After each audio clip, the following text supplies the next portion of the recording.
Hi, this is John Jackson Miller, Star Wars author. You're listening to Coffee with Kenobi with Dan Z. This is the podcast you were looking for. I don't understand why. My superior sends me to these meetings to search for people with a particular vision. History remembers the witches of Dathomir.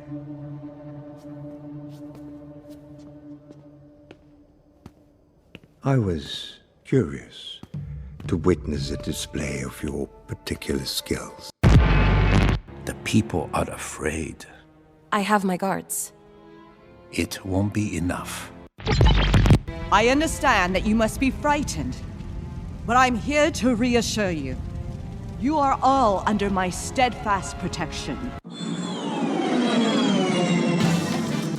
This is James Arnold Taylor, and you're listening to Coffee with Kenobi. I have a good feeling about this. Hello, friends, and welcome to Coffee with Kenobi. I am your host, Dan Zehr, delighted to talk Star Wars with each and every one of you. Ever since May of 2013, for 11 years now, I wanted to help provide a positive, family-friendly, spoiler-free place to discuss this galaxy far, far away. Imagine walking into your favorite coffee shop and hearing a discussion of Star Wars films, Disney Plus live action, animation, books, comics, or Star Wars experiences at the Disney theme parks. I want to share that experience here on this podcast, weekly interactive live video, my website, special events, email newsletter, and more. Find out more and join our Star Wars community at coffeewithkenobi.com. Thank you to the official travel partner of Coffee with Kenobi, MEI and Mouse Fan Travel. Check out coffeewithkenobi.com/mousefan-travel for a no-cost, no-obligation quote, and let them know Coffee with Kenobi and Dan Zehr sent you. While you're at it, go to coffeewithkenobi.com/DisneyWish and find out how you can sign up to join me and members of the Coffee with Kenobi community on the Disney Wish and experience the Star Wars Hyperspace Lounge and so much more. On today's show, Ross Hollebon and Cory Clubb join me to talk about episodes 2 and 3 of Tales of the Empire. So pull up a chair, grab your favorite coffee mug, and let's have some coffee with Kenobi. Hello, my friends, and welcome to Coffee with Kenobi. I'm your host, Dan Zehr. Today on the show, we're going to talk about the second and third episodes of Star Wars Tales of the Empire. The episodes are The Path of Anger and The Path of Hate. But my two co-hosts have no hanger. They're not hangry. They're angry. They don't hate. They're just full of love and knowledge, and they are just a lot of fun. So I'm excited to share the microphone tonight with first the co-creator of Coffee with Kenobi. Now we are in our 12th year of the show, Cory Clubb. Cory, welcome back, bud. Yeah, it's a pleasure to be here. Always glad to come back, talk Star Wars, and keep the coffee brewing. How have I done with the place since you moved great. out? It looks great. Yeah. But you can always change things around. You always have things organized. And so I'm always looking for that new piece, that centerpiece, if you will, keeping things on their toes, making sure that everything's lightly dusted. So that's good. I like it. Yes. Well, you are the centerpiece. I've got a hard frame of you here on just off camera. That's just off camera. You can't quite see it, but it is certainly there. Awesome. Our other host for today's show, we actually met, which seems so weird to me, at Celebration Chicago, because I feel like, and Cory, you could probably agree, I feel like we've known this guy our entire lives.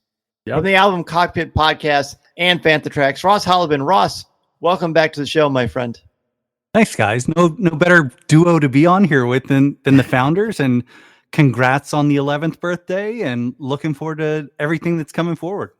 Thank you so very much. I'm really looking forward to talking about this. Cory, I know you're a huge Mando fan. Ross, you are too. You're both so loquacious about your love for this franchise, and we're going to split them up, right? As I said before, It just works out better. I think the Path of Anger and the Path of Hate work better kind of as a tandem, really. So we'll just talk about the Path of Anger first. It's only 15 minutes. It is the story of how Morgan Elsbeth begins working with the Empire, and more importantly with he's not Grand yet, just Admiral Thrawn. Ross, what is one word to describe this episode, The Path of Anger, and overall thoughts? Bridge, because it really is starting to bridge everything into the Jedi, chapter 13 from The Mandalorian. So as we started seeing all this come together, I got very excited. Okay. You're a huge Thrawn guy, aren't you? Do you love Thrawn? Oh yeah. No, we have. And we got the guy sitting right back there behind me. That's right. There he is. Yeah. Well, that's got to make you feel at ease. Looking over your shoulder. Yes. Cory, what about you? One word and letter grade. Not letter grade, sorry. One word and overall thoughts on the episode. Yeah, my one word, I don't even know if it's a word. You tell me, English teacher. Shadowy. I guess it's kind of a word. Yeah, but it is. I went with that because it felt very, I don't know, mysterious and not. I don't want to say dark and as in a bad way, but it's more of like there's a growing presence, right? And it's interesting to see these.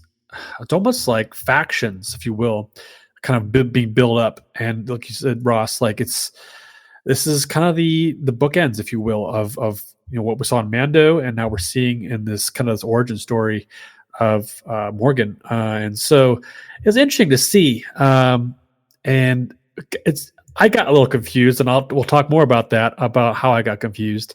But it definitely feels Filoni-esque, and he does great details like always, and gives us a great story. Very good. I would describe this one as heavy. This one feels like when you walk outside, if you're in a certain part of the world and it's really humid and you feel like you're kind of walking into something that just kind of hits you and you can't really see it, but you feel it. This one feels heavy. It's very dark. The coloration by Joel Aaron and the lighting is really marvelous, because when Thrawn's on screen and he's of course got blue skin and dark hair, and it's dark outside, it's like almost like a midnight texture. It's hard to kind of make those colors pop, but it just kind of gives you this feel of oppression. And Morgan Elsbeth is just a very depressing person to spend any time with anyway. So I feel like dark is a good way to describe this one. Actually, before I just want to talk about things that pop in the episode, but Cory, because of your profession as a designer of the Coffee with Kenobi logo, of course, friends.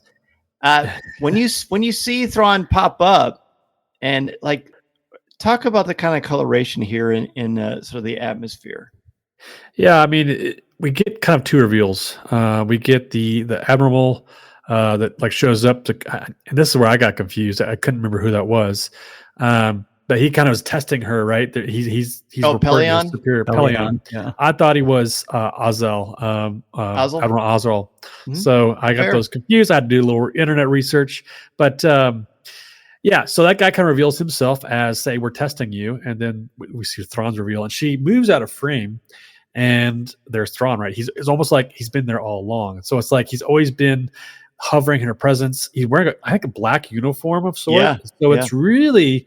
It shows that he is not necessarily stepping out of the shadows yet. He's staying in the shadows. He wants not to be known yet. He even says that through his dialogue, in the sense of like, hey, I kind of got my own thing going on.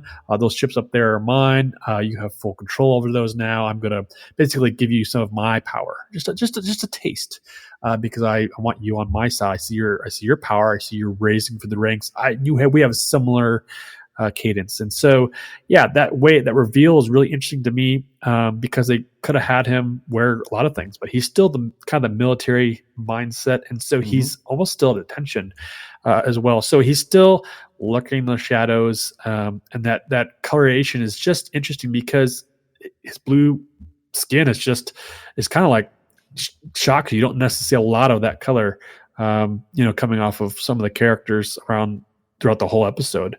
And so he's definitely in the limelight, and we know him now to be a huge centerpiece in the Star Wars franchise. So when he does come on screen, it's definitely a presence. I really like that idea that you just mentioned about he's wearing all dark because he's sort of still in the shadows. That's really astute. Really excellent stuff. Yes, Ross, what is it? So, for my feelings on Thrawn, I liked him better before he came into Rebels because I just like the kind of the specter of him from Heir to the Empire. And this has nothing to do with canon versus non-canon. I just liked him better when Timothy Zahn was writing him for whatever reason. Actually, I think I know the reason. I kind of feel the same way about Thrawn I do Venom or Bane and Batman. I feel like they're so powerful for my heroes that they just make me uncomfortable. Like so uncomfortable, I feel like my heroes are not going to win. And that makes me feel on edge. And then it takes away from the escape and it makes me feel actual anxiety for my fictional heroes, which I know is just so silly. But I think that's also the power of why he stands out. What is it about Thrawn that you like so much? Well, for one, it's not silly, especially with the audience that will be listening to this. We all feel it, and we're on the edge of our seat during certain episodes. And that's why some of us wake up at 5:30 in the morning to watch before going to work, because we have to see it. And it drives that adrenaline and excitement and allows us to take part in this awesome community, sharing those chills together of just like, oh my God, this was unbelievable. Can you believe it? But Thrawn, and especially through the books and Timothy Zahn going into how cerebral he is. He's fit. He knows how to fight, but that is a last resort for him. He's typically 2, if not 3 steps ahead of everyone else. And it's that whole, he's playing chess while everyone else is playing checkers. Yep. And that's the beauty of him. It is that mysteriousness. It is, what he's bringing in, everyone never really knowing what's driving you. And the books help to share that with everything in his home world, but different things drive him and no one can quite pin him down.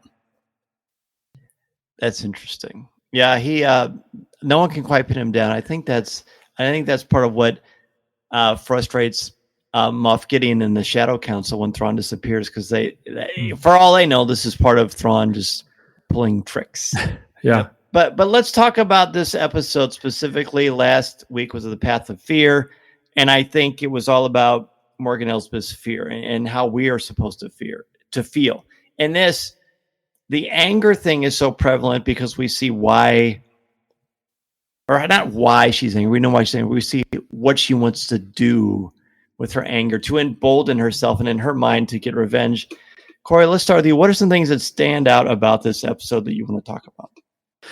Yeah, I mean, I kind of have notes here. This is kind of her next chapter of her upbringing. You know, we see this, like I said, the previous episode, her being that fear, that young person that's unsure what to do. And we see her kind of come to grips to that and use that fear as her weapon. And now she's at a stage where she's trying to get more power on her side and work her revenge story. We get that piece of the puzzle there for her. And it's funny because I recognize it's on Corvus. That was cool. I was like, oh, it's that entering that gate that comes from Mando season 2. Mm-hmm. And I was like, oh, hey, this is where we first saw the first live action Ahsoka. I mean, we were all kind of gearing up for that. Like, and then the way that they mirror that, like, it really put me back on that seat, anticipation level. I was like, okay, there's depth here. Like, she wasn't just like hanging out on this planet to begin with. She has a reason to be here. She's got definitely, plans on plans. And I actually thought it was interesting that she failed in the beginning briefing there. And I was interested that, like, it's the Empire is more complicated than you think. You can't just say, oh, I'll get them to work for me because I'm just really smart at this. I'll throw some stuff their way and they'll, come in line with me and I'll get my next step. And she failed at that. I thought it was really interesting play into her character that she's going to have to work a little harder to make her revenge story come true. But yet we see throughout the episode that that's different. So really interesting that these characters, and I don't know. I guess I felt like I kind of felt empathy from her a little bit in this episode because she failed, and the fact that, like, oh, I do know that in the back of my head, she wants to take this revenge, and it's going to be difficult for her to take this road. And why am I cheering for a villain? Like, it's interesting, but I think that's the writing and that's the way that it's built into this story and framed up. So I think they did a good job of that characterization of her. So you found this to facilitate a feeling of empathy for her. Yeah, I mean, because coming off that previous episode, I mean, she's purely motivated out of fear, and she uses that then again, like I said, kind of weaponizing that and realizing I need to take revenge. And that's like, how often have we felt powerless or fearful of things, and it's purely out of love for her mother. Like, she has tragedy in her past. There's some tragedy built in. We think of superheroes like Peter Parker and Bruce Wayne having tragic pasts. They could have gone a completely different path of becoming the hero, and is she becoming a hero in her own way, and we just see it as a villain of coming off season 2 of Mandalorian. We see her as a villain and whatnot, but maybe her reasons for doing this are heroic.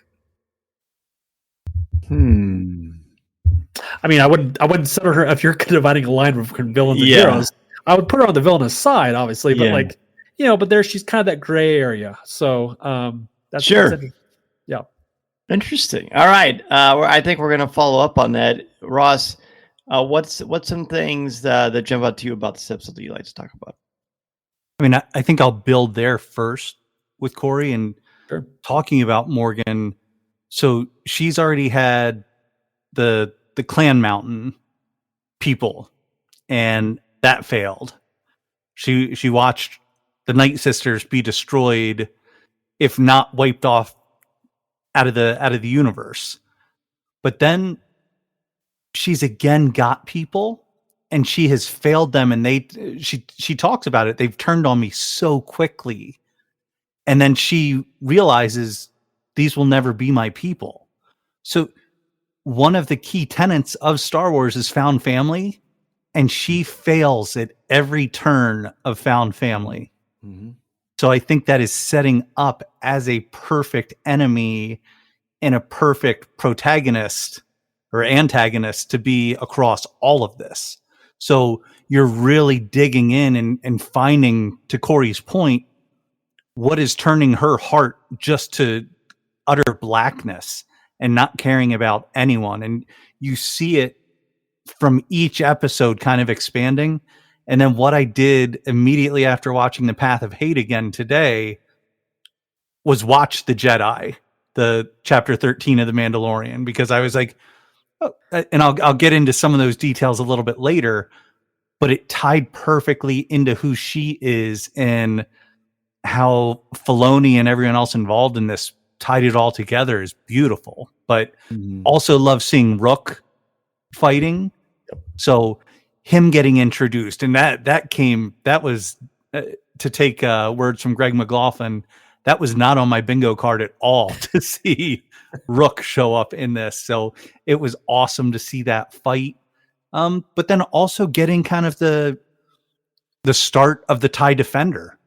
This thing that Thrawn really, like, that's the driver in Rebels for him, is to make this thing happen. Yep. And seeing that Morgan was the one that actually started it is incredible.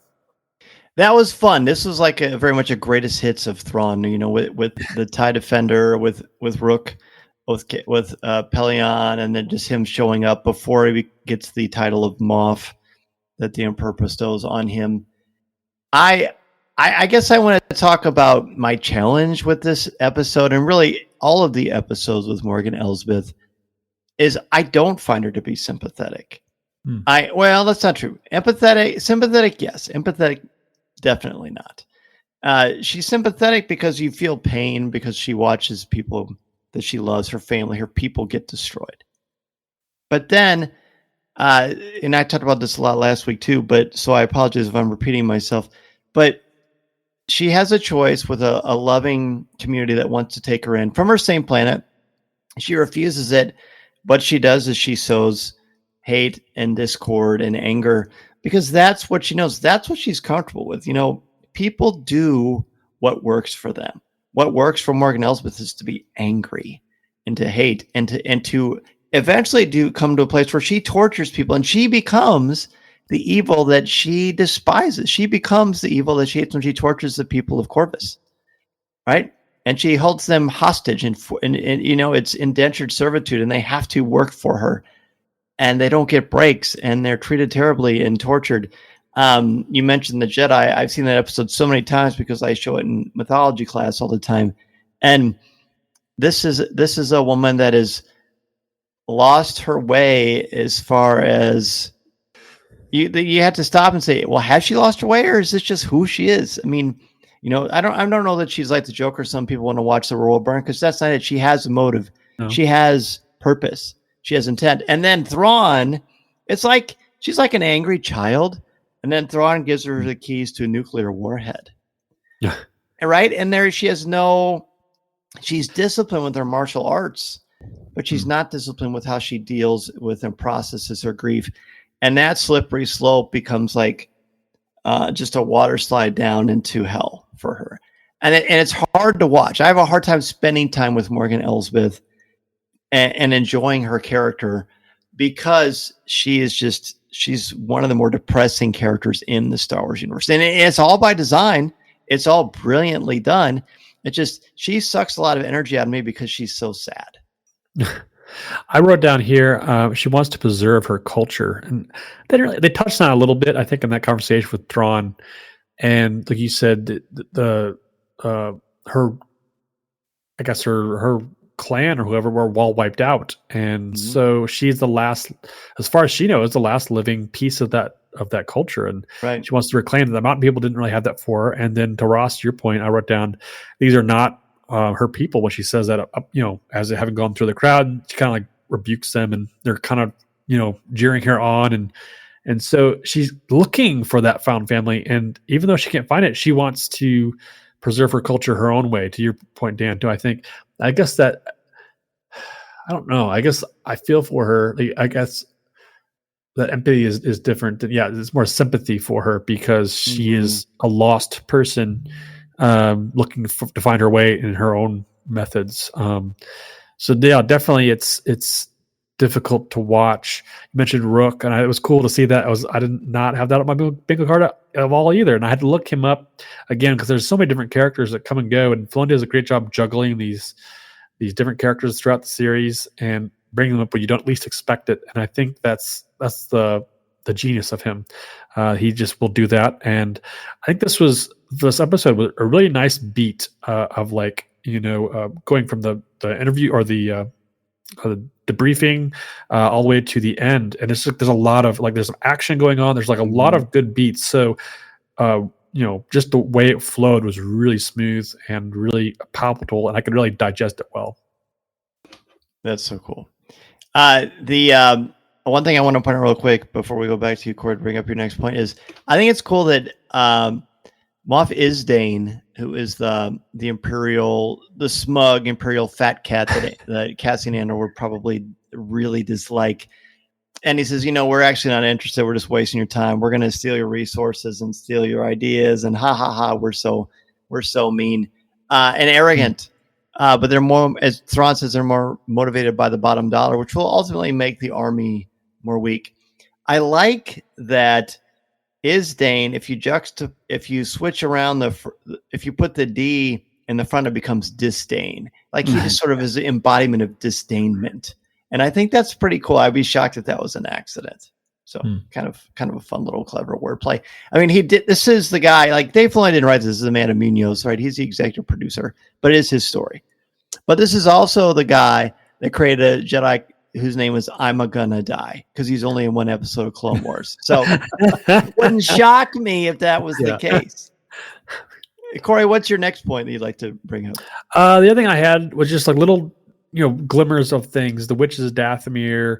Obviously, we see that come back around in Ahsoka, season 1.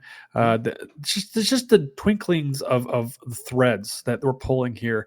You bring up, this quote rebellion, and it's just so interesting to see how smug and how confident Thrawn is, and even this early years of I've got this all figured out, and he's even but it brings the context of this empire long, he said long of the empire, and he also says at the end of Ahsoka as well.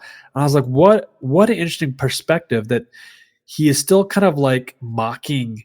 I guess I'm going to say like mocking his power set, like people who give him his power, and if they were to ever find out, which they would never would, but like they would just strip him of everything. But he's so, like I said, 3 steps ahead of everybody that he's just going to do what he's going to need to do.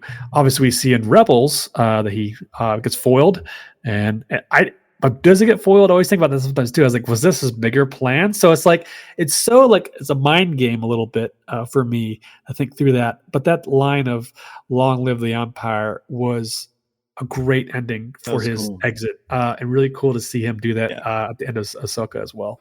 Agreed. Yeah, good connection. Ross, Quinlan Ross. I think it's really the villagers and how they're brought into it, where that can absolutely be standalone, but how well the animators did and how well written even just the villagers were, especially with Wing, who becomes Governor Wing eventually, looking like his character. Yeah. Seeing how he was so minor, and he's the beat down character throughout all of it until we're watching him in The Mandalorian.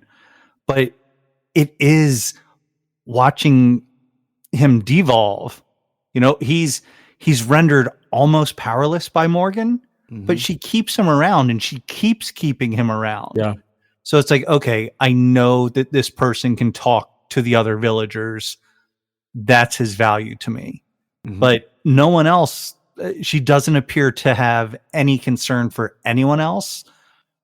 I don't know if it's a soft spot for him or if it's just, he's a tool that I need in my toolbox to keep control of everyone. But I thought factoring in that small component, but putting the details into it just made it that much stronger for me. And he enables and empowers her. He believes in her, but she's not someone who screams, I need someone to hold me and hug me and empower me. And now she just wants, he gains her the keys to the biggest army, the biggest military might in the galaxy. But the thing that strikes me, and I've watched her conversation with Thrawn several times because I think it's the best part about this, is she wants to destroy her enemies. Well, who are her enemies at this point? They were the droids, who ironically she's not working for them because that was a separatist, but the separatists and the clones combined become the Empire.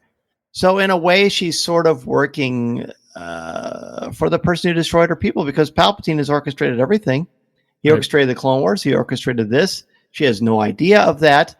Thrawn probably suspects, but maybe he doesn't. I don't know. It's just really interesting because to me, she doesn't have any more enemies. She is her enemy, but I don't get the sense that she hates herself. She just feels like someone who has no direction. And I think I would argue, even with Mando and what happens in Ahsoka, she wants to be with her people, which doesn't happen until she finds Thrawn and goes, to another place in the universe within a separate galaxy. But at this point, she is a woman without direction. She's going to have weapons, but nobody really to fight. And the people of Corvus are not her enemies, but she uses them in the way that she is used. She is a victim. This is a classic psychological, if I was a counselor, if my wife was talking to, I'm sure she could talk to about this a greater understanding than I could ever imagine. But trauma is such that if you don't take care of the baggage that you have, hurt people, right? Hurt people. And that is what we see. And again, that's why it's hard for me. But I want to get to the next episode, so let's give this one a letter grade. Cory, let's start with you. I always tend to do this. I hide my grade just for the conversation. It was at a B+. I'm going to give it an A, just because I think it's just there's more layers to this than I realize, even chalking through it myself. So it's an A for me. Okay. Just a solid A, not A-, just Solid an A. Okay. Solid A. Yep. Excellent. Ross? And I'll go with Cory's original with the B+. I thought it was fantastic, but they're just pieces, and I want to watch it another time as well. So I've watched it twice now.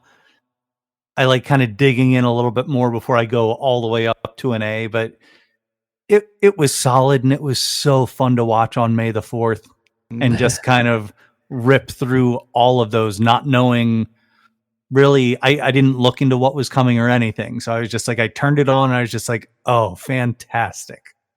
So I'll give it that B+. And this is another example of why you don't watch the trailers, because the Thrawn reveal would have been really cool, right? If he just showed up. I'm going to give this one a very generous B-. I appreciate that this is a story where we get to see the ties and how they kind of come into play, and to see the impetus of her working with Thrawn was nice, because we don't have that when we watch the Jedi. Yep. So that was cool, but ultimately, they're just tales. They're not supposed to be massive mythological lore builders for the ages. But it did its job. It was beautifully lit. Very compelling with the idea. I still don't think Morgan Elsbeth is very interesting. And so that's why it's a B-. But speaking of that, let's go ahead and jump into the next one. So that was the path of anger. This one is the path of hate, and we see hate in full display here. We'll just keep getting in the same order. Cory, one word and overall thoughts on the path of hate. Yeah, the one word I had was layered. Just because they did a good job of just juxtaposing the span of time. At first, I was like, "Oh, this is a direct time right after the previous episode." But I didn't realize. Oh, no, there's some time has changed. The animation is a little bit different. The village is a little bit different. There's guards in each tower now. I was like, "Oh, this feels different. Like there's more of a presence here." What changed? And then we realize this is a number of years into the future. I really did like that they didn't obviously tell us, right? We had to learn that through the dialogue and some of the characterization and things. And so Wing is a big player here, like you mentioned earlier. I think he brings a lot to this episode. And now that I think about it, probably the previous episode, just he's us as the audience, right? He's kind of trying to understand what's going on. And he even says "Oh, I made a horrible mistake by putting her in charge." And it's just, there's a weight there too for him and those villagers. And so, and then to see I forgot her name, the villager come back to work as a Nadura. Thank you for working for the New Republic. What a great way to just tell us what's going on without telling us what's going on. I don't know how to say that. You know what I mean? It's like, tell me without telling me, but you did. It's such great. This was a previous villager, and she's coming back to, bring them into the fold.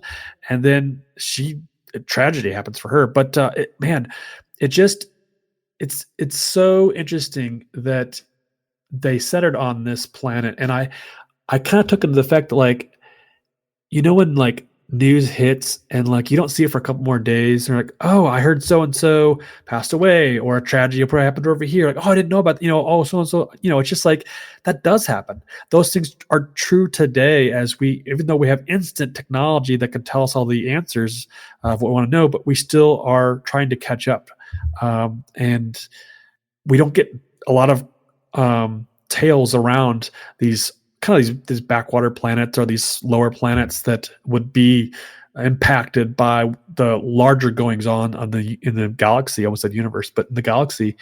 And that's interesting because if I think about Thrawn, he is definitely in his quote own galaxy doing his own thing. And so it's so far removed that we wouldn't have any clue, obviously, since we've seen Ahsoka, but man, what an interesting perspective to have.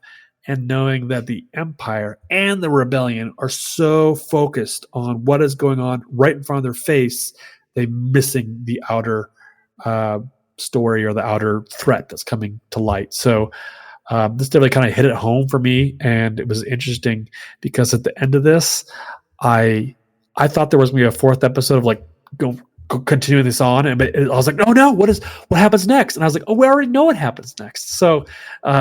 It was silly of me to think that, but it was fun for my realization. All right. Ross, one word to describe the episode and overall thoughts. So the word I used for episode 2 was bridge. So this kind of ties in a little bit with that. The word for the path of hate is burning.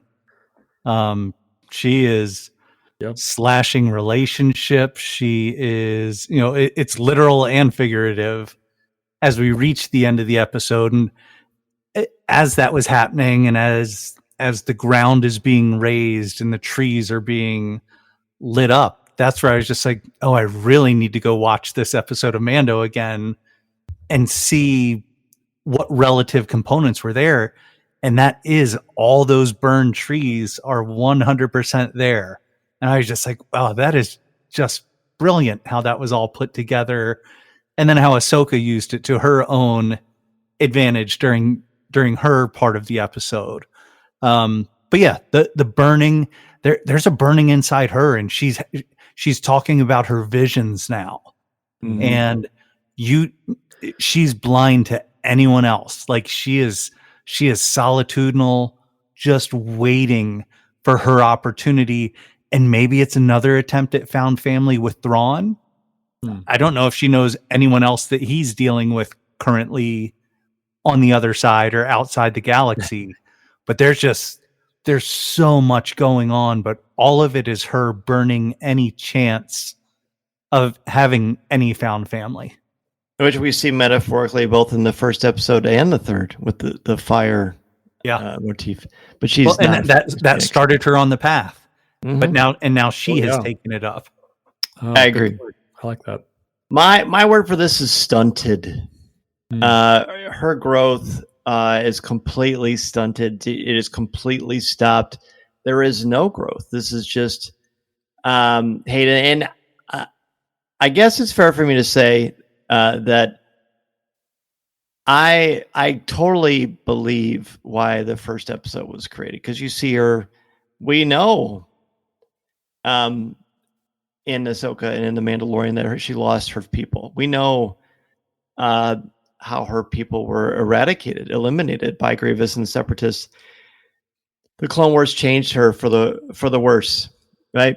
The second one was about how she becomes reunited with Thrawn and how that relationship with the Empire starts, and that's a nice thing to fill into. This episode, to me, is not a story that was screaming to be told. As much as I there are some things I like about it, which I will certainly talk about. I love Diana Inosanto. She's fabulous. She's great. She's a great person, great performer, great actor. But this one just didn't work for me. No, I think you're fine. I had these questions kind of towards the end, but I guess I'll bring it up now because I had that same question written down, Dan. I said, do we believe as fans that we need these filler stories? Because not to connect the dots and go those aha moments, but like, do we need to have those pieces along the way to fill the gaps? Is Dave just kind of fleshing out all his ideas?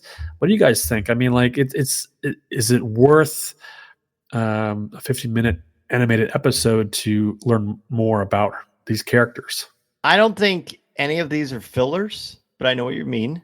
Sure. I don't think they're fillers at all. I think the fact that they are told in a shorter sample amount size is appropriate, right? Yep. But the first two, you could probably have expanded them, and richly so. And Amanda and Dave talents behind this would have made it sing. Sure. It's just that this specific episode, I didn't learn anything about Morgan Elsbeth. She's mean to the people. She fights against the New Republic. I already knew that. That didn't fill in any gaps. Sure. But I will say, just as a preview for the next 2 weeks, I will not be seeing anything remotely in this universe for episodes 4, 5, and 6, because those are stories that do need to be told, and boy, are they told well. But we'll get to that when we get to that. Well, and I think there are opportunities. This is more of a slow burn episode to me, and it was, how do we bridge this to the Mandalorian episode? And I think that's the primary purpose that this served. But I think it also goes to show, as we look at things in recent history of dictators taking over places and just becoming so vile that more people turn against them, it does build. And we do see this, and we see it going from the path of anger to the path of hate and into Mando, because I don't believe on this we have the kind of little individual torture. No, we don't. Right. Whatever they are, cages. Doohickeys. Yeah, for each individual. So this is showing she has power without influence. So when you're in that role and you're waiting to hear other things, you start losing your mind. And I think this is showing that path and how that can happen, because she's really just going off the deep end where they're like, oh, we don't even see her anymore. Good luck being able to see her. So she's a recluse. And when you're sitting back there and you've only surrounded yourself with yes people and or droids, assassin droids or something like that, you're going off the deep end a little bit more. So I think it really is a slow burn setup to show who this individual is and how she got there, knowing that she came from a tragic background, but she let that fear and that hate and that anger turn her into this. So you don't have to be a Sith or a Jedi to understand those things. It's kind of the human element there. And we know that the path to evil is paved with good intentions, right? Typically people don't intend to be evil.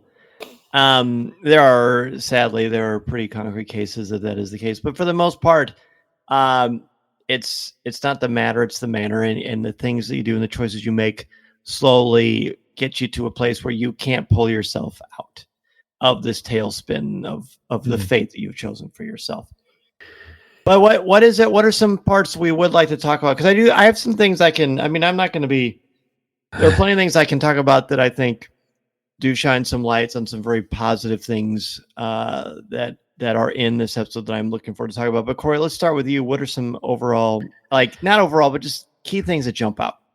Yeah, I kind of want to branch off what Ross had said about I guess you guys both said, just her Morgan's growth. You're right. She does kind of stop growing as a person. She just kind of comes stale. And I was thinking through the ideal of what she was at the end of Ahsoka, and she really becomes a puppet for Thrawn, right?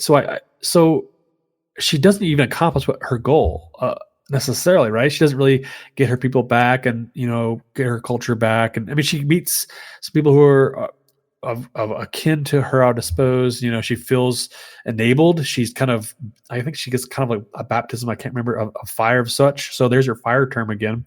But that maybe fulfills her in a new way. Maybe she's not necessarily worried about her culture anymore. She just wants to rise to some kind of a power. She's maybe Thrawn's leaking his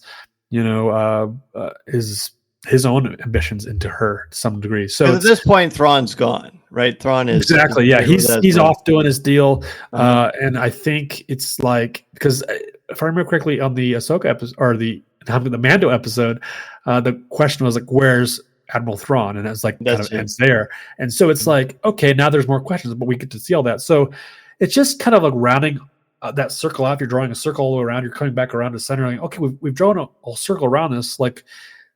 There's nothing else to play out for her. She's really an empty character to some respect. So for her end, I don't think there's much to be said other than that. The hopefulness of you saying about the villagers, I really did like the way that the characters were dressed, and I was still trying to pinpoint the time frame of they had the blue caps and the white This garments. is New Republic, so this is after this is set during the world of, I would guess it's probably right before the Mandalorian meets Grogu. Didn't they go and take over that ship in Mando season 1? That New Republic there's a prison ship. There's a prison ship. Yeah, these are all New Republic guards. Yeah, so that's where I connected the dots there. I was but they're, and then the darkness they start with, all those dark droids up on top, and then the light comes down in. You're okay, who's this going to be? And it ends up being these characters are full white and blue. They're bringing a hopeful message to these downtrodden people. You can kind of see like they're kind of like, oh, what's going on? It's somebody we recognize from the village. And I was like, oh, okay, this is kind of a cool setup. And it goes tragically wrong.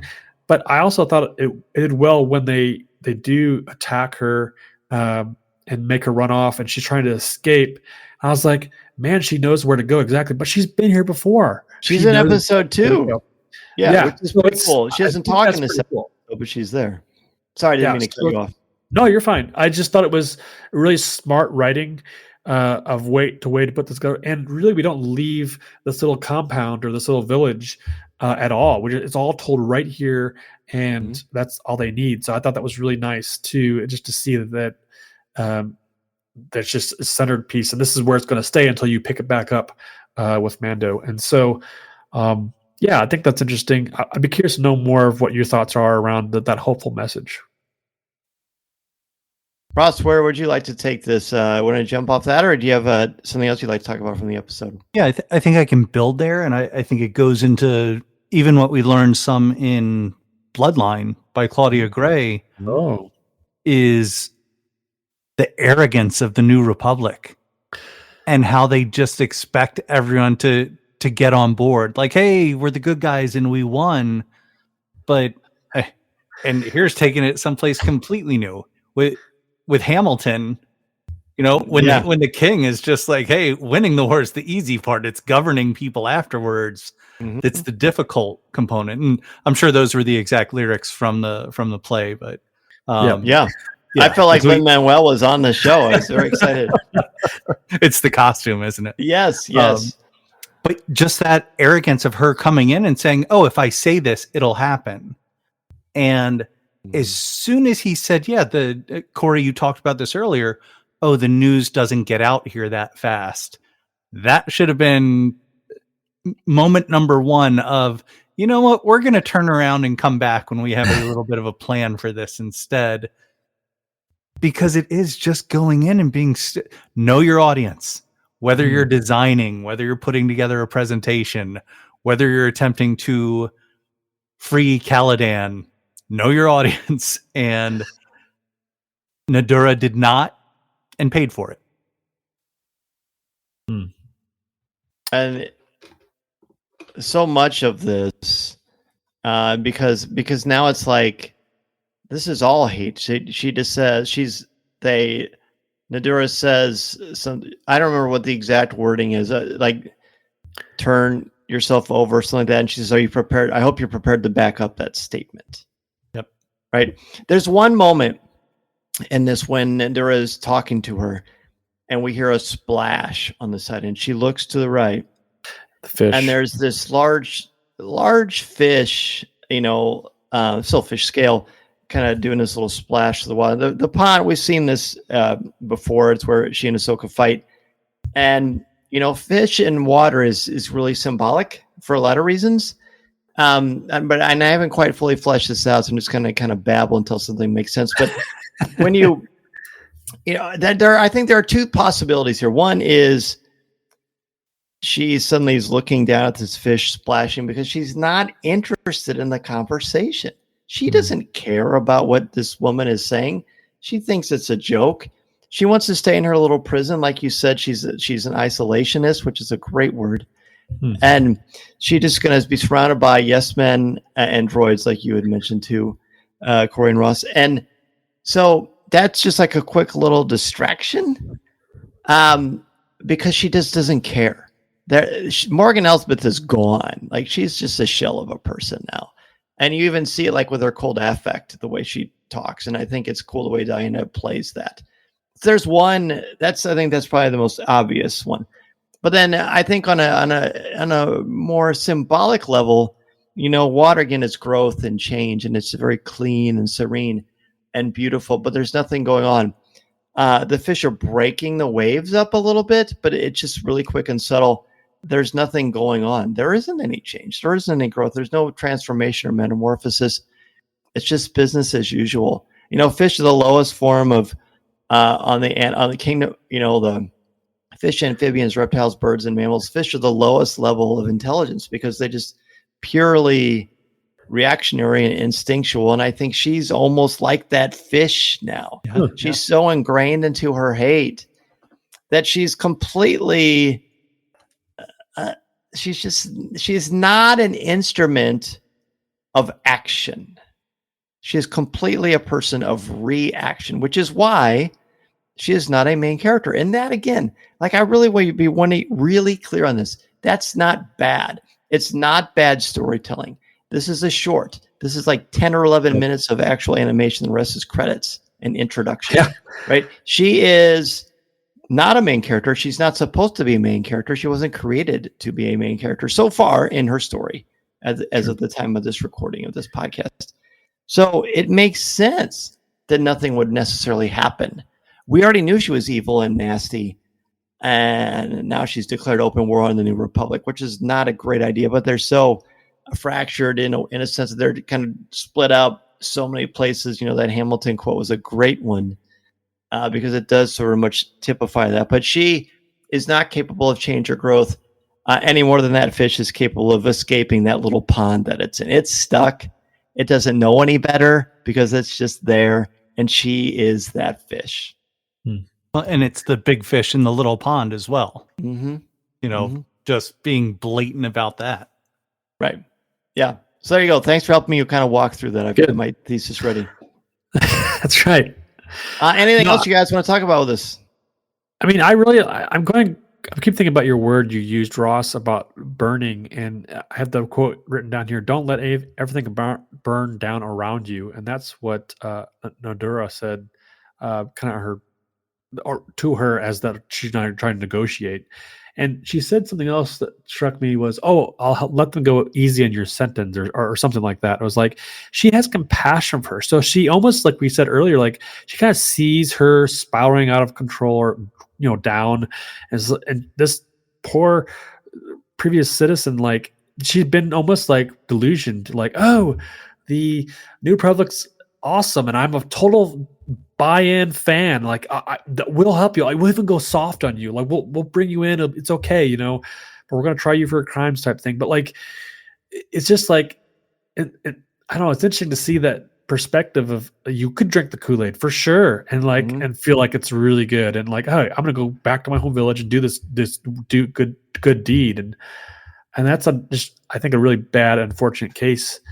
And it's just interesting to see that because you don't see a lot of that in animation. Just still like these innocent characters getting hurt, but that's again, I think we talked about this in the previous episode of just like that oppression factor, and that's just what those villagers are feeling, and it's still going on in these outer realms. And even it's almost like it'll take millennia to figure out these outer realms of what's really going on, or that's where the worst is, these lower systems that are being just go fly by night type thing. We don't know what's going on, and it's kind of a sad thing. It's like, sad. Oh, we finally got out to you. We'll make it there when we make it there. And so it's really kind of sad in that sense of how that works. But it makes sense. I mean, like you said, Ross, it's very much a mirror of our current, world. It is. Every time you say something about the village people, I keep expecting you to sing YMCA. Yeah. And you haven't. Ross has already done Lin-Manuel, so I don't know what you're waiting for. Okay. Ross, anything you want to add before we give our letter grade? I love the distress call that goes out at the end. Bo-Katan. And the fact that it's Bo answering. Who's the one that tells Mando to go there to find Ahsoka. So again, just that little thing, like, you got 3 words basically from her, but it's just like, oh, all of this perfectly sets up for what's happening next in live action from this place. So again, those beautiful elements of weaving together, just great storytelling. So I appreciate that so much. And it was exciting I'll tell everyone, and I'm sure most people have watched it numerous times. Go watch Chapter 2, Mandalorian, or Chapter 13, Season 2 of The Mandalorian, The Jedi. watch this episode prior to going into it, and you'll just be blown away, I think, if you haven't already done that, of the continuity and watching Morgan Elsbeth turn into what she's turning into. See, and I would flip that a little bit and say, watch this first and then the Jedi, because the Jedi's told better. So I think that would be a better book for you. Isn't that always the case? I have one more question on here, kind of like for the group. And I said, what are your guys' thoughts on telling one main story, which is kind of the film or the TV series, and then having to go back to use books and comics and animation to fill in those gaps? Like, we've got this so much as Star Wars fans throughout the years of being Star Wars fans. We had, obviously the main movies, and had the books that came out in the 90s and such, and kind of kept us fed, and the prequels came out, and then we're telling a backstory now. We're going to tell whatever happened. And it's always been like kind of the MO for Star Wars. And we don't see this a lot of other franchises. Do you guys like that type of storytelling? Does it work for you, or you just gotten used to it? I'm just curious. I will probably talk for an hour, so I'm just Ross. Why don't you go first? To keep my answer short, I love it. I love going back and some people will call it retcon, I think, but I think it's just additional detail. So Sure. It's anything you go back into. You have this massive world building that has been done, and you only get so much time in a film to tell the story. So sometimes the jumps have to happen. Sometimes getting that additional information, to me, I love it. It's almost like doing research the most fun way possible, of going through and be like, oh, that ties into that's why this caused this. I love that. I love those aha moments, but especially when they make sense. And I think Filoni and who he has around him are going out of their way to make sure that it makes sense and it's feasible. And all it does, every time something else, kind of a new puzzle piece gets created and merged into it, it gets me that much more excited for what's coming. Sure. I like that answer a lot. I will say that I like it. But it has to be a story that is worth telling. A story, like the word retcon is about how I feel about the word filler. I find both of those to be academically lazy. Mm-hmm. I don't like those terms because I think there's more to it, right? If you want a good example of what it should look like, let me introduce you to my friends, episodes 1, 2, and 3. What do those do? They fill in some gaps that you didn't know that you needed, but they flesh out and make episodes 4, 5, and 6 better because, right?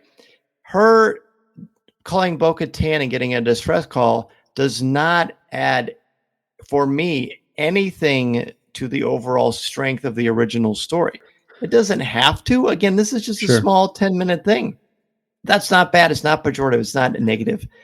But to me, if you're going to jump back and forth and fill in story beats, then I don't want it to be for trivia. I want it to be for strength of narrative. Yes. For overall enhancement of mythology that broadens our scope and deepens our profound understanding and love and respect of these characters, not for Easter eggs. Does that make sense? It does. Book of Boba Fett. Sorry, I said that out loud. No, nothing there. Yeah, go for it. But I think you're right. When you're telling a story that's a worthwhile story, I'm not just picking on Star Wars. I'm picking, Marvel's done their things, DC as well. I mean, like, you have to keep things rolling, keep things moving. And I think that Filoni and team does their best to take compassion on each and every character, even if it is Morgan Elsbeth, right? Like, so it's like, well, let's just see what else she's got going on. And I guarantee Filoni had this all mapped out already. He's just telling the rest of the story, like you said. These are the cutting room floor stories that he didn't get to put in. So more power to him and his team for getting those in the fans' eyes. So I agree, and I hope these tales of animated minisodes last until the end of time. I love them. I was going to say too, I remember the books in the 90s that were like the Tales of the Empire, like those little shorts, exactly what those are. Basically, those were small little stories of side characters and fill in the blanks. So yes, absolutely. I was thinking of that too. Glad you brought that up. So let's wrap this up. Cory, letter grade and last minute thoughts. Yeah, this wasn't as strong as an episode as the previous one. I'm going to B-, and it does make me want to go back and watch Mandalorian and even Ahsoka, and like, oh yeah, okay, this all wraps together, and I do feel a little bit fearful of like, okay, what other things are going to come out that we are going to not know until later on down the roads? What's under wraps still? So it is cool to see some of these characters pop back up again in the zeitgeist of Star Wars and keep the these. I think they do a good job of keeping these characters who they truly are. Thrawn, of course, and keeping him in that space, and then just the overall just storytelling altogether has been fantastic. I think that and the animation, everything, all the teams working on this stuff, they're the top tier groups doing this. And I mean, I will say, even though I have minor nitpicks, I think we're still getting great helpings of Star Wars. Yes, and always. I will always sit at the table and hold my plate out with a big baby bird expression. More, please. Ross, Cory, we're above, at least on my screen. So if you want to like dangle a gummy worm or something like that, that'd be perfect right now. You know what? Yes. It's so funny. I happen to have gummy worms right here. So there you go. Candy. There you go. Awesome. Feast. I'm going to go with a B because it made me think. I don't think it was an incredible episode, but it made me think, and it touched so many other parts of the galaxy and what's about to come up that to me does so much. And, the fact that I watched that, and as I'm watching, I'm just like, oh, now I have to immediately start this live action show. that to me, that's what a show should do. It should make you want to watch the next thing and to get something else going. So again, slow burn, but it was a strong burn and something that leads into more. So I always appreciate that push into the next level. Absolutely. I like that. That's really cool. And the fact that it got you excited to revisit the Jedi is fabulous. It was fabulous. I'm going to give this one I'm kind of waffling between a C and a C-. I'm going to give it a C-. Again, nothing structurally wrong with it. It was told the way it was told, and it was told well by talented people. And I want to also emphasize that, look, far be it for me to tell someone what's good and what isn't. I only know what is good and what isn't for me, for my personal taste, for my palate. And that's one of the things that Cory and I started from the beginning. No spoilers, family friendly, positive. And it's okay to disagree, but not to be disagreeable. It's okay not to like everything. And I will never, I think you should never besmirch someone for the love of a narrative or for a love of art. Because if that piece of art is a wellspring of life giving for you, if it brings you joy, then you should celebrate it, and no one can tell you otherwise. And I hope that makes sense, because for me, it was not that for me, but that's okay, because episodes 4, 5, and 6, my cup is runneth over in that regard. Listening to Coffee with Kenobi, you are, with Dan Z, the podcast you're looking for. This is...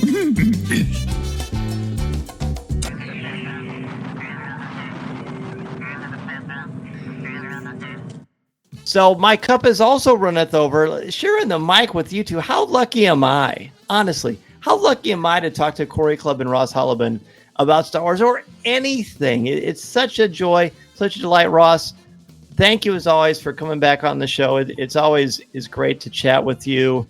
What is going on in the world of Ross Hollebon? Butler University had an amazing commencement weekend this past weekend. So my life kind of gets back on track a little bit more. I have restarted Rise of the Red Blade, which is very exciting, especially seeing what Morgan went through these episodes. So I'm wondering how much that has impacted how I look at her and someone's true nature and what's calling to them as well. So that's there. Couple new album Cockpit Podcast episodes have happened, with a couple more on the horizon. So those can start happening a little bit easier now. And then I'm going to take the opportunity here as well, after finishing the Bad Batch and the reviews on Fantha Tracks for all of those amazing episodes that occurred. My first professional boss is retiring from the Baltimore Ravens after 41 years. So in the next couple weeks, I will be heading back east for his retirement party. So wow. John Dubé, thank you so much. Still one of my best friends ever. And the experiences that we shared and the opportunities that he provided me are just immeasurable. So from a found family perspective, thank you so much. That is lovely. That is, yes, absolutely. Congratulations to him. And thank you again, Ross, for being on. And Cory, come on, buddy. We started the show together 11 years ago. I'm just eternally grateful for you and your friendship. And yes, collaborating with you, but just also just being able to call you family and call you friends. So thank you for being back on. It's like riding a bike, isn't it? It is. It's always fun to come on and talk Star Wars, or hey, check us out on Pour-Over, where we talk about more than just Star Wars. That's always a good time. D&D, X-Men, Marvel, DC, whatever floats your boat, we're on there, and we got a lot of content to chew up and to spit out at you. So we're happy to do that, and it's always exciting to talk fun things of that nature, and we're not going to slow down anytime soon. Huge thanks to Cory and Ross for joining me to talk about the second and third episodes of Tales of the Empire. And that's one of the best parts about the Star Wars community and what Coffee with Kenobi is all a part of, and that is you having a voice. And there are so many ways for you to share your thoughts and opinions on this episode or other things Star Wars related. First, the official travel partner of Coffee with Kenobi is MEI and Mouse Fan Travel. If you right now go to coffeewithkenobi.com/mousefantravel, you can get a no-cost, no-obligation quote to anywhere involving Disney vacations, or honestly any kind of vacation you are interested in exploring and finding more about.